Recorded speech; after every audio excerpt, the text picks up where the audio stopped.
কিছু উপদেষ্টা দায়সারা দায়িত্ব পালন করে নির্বাচন দিয়ে এক্সিটের চিন্তা করছেন। মৃত্যু ছাড়া কিছু উপদেষ্টার সেফ এক্সিট নেই, এমনই মন্তব্য করেছেন জাতীয় নাগরিক পার্টির উত্তরাঞ্চলের মুখ্য সংগঠক সার্জিস আলম।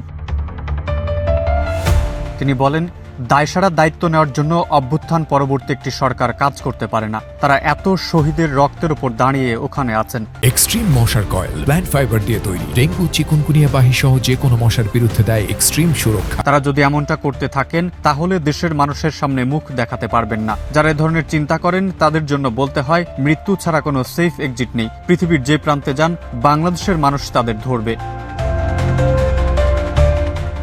মঙ্গলবার দুপুরে নওগাঁ সদর উপজেলা পরিষদ মিলনায়তনে এনসিপির জেলা ও উপজেলার সমন্বয় সভা শেষে সার্জিস আলম সাংবাদিকদের সব কথা বলেন।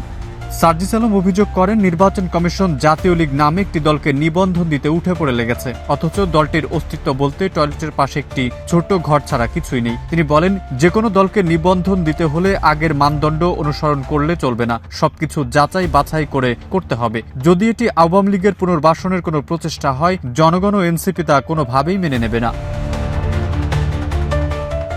এনসিপির এই নেতা বলেন, বাংলাদেশের ভালো মানুষেরা একত্র হয়ে যদি আরেকটি রাজনৈতিক দল গঠন করতে চায় করুক, এতে আমাদের কোনো সমস্যা থাকবে না। তবে একটি কথা স্পষ্ট করে বলে দিতে চাই, আওয়ামী লীগের যে কোনো ভাষণ বাংলাদেশে অভ্যুত্থান পরবর্তী সময় কোনোভাবেই প্রাসঙ্গিক নয়। এনসিপি তা কখনোই মেনে নেবে না। আগামী জাতীয় নির্বাচনে এনসিপি শাপলা প্রতীক নিয়েই অংশগ্রহণ করবে উল্লেখ করে সার্জিস আলম বলেন, শাপলা প্রতীকে আইনগত কোনো বাধা নেই, কিন্তু নির্বাচন কমিশন স্বাধীন সাংবিধানিক প্রতিষ্ঠান হয়েও অভ্যুত্থান পরবর্তী সময়ে স্বেচ্ছাচারিতামূলক আচরণ করছে অথবা কারো চাপে পড়ে এমনটা করছে, এটা মেনে নেওয়া হবে না। নির্বাচন কমিশন স্বাধীন সাংবিধানিক প্রতিষ্ঠান হিসেবে আস্থা ধরে রেখে কাজ করবে বলে আশা করি।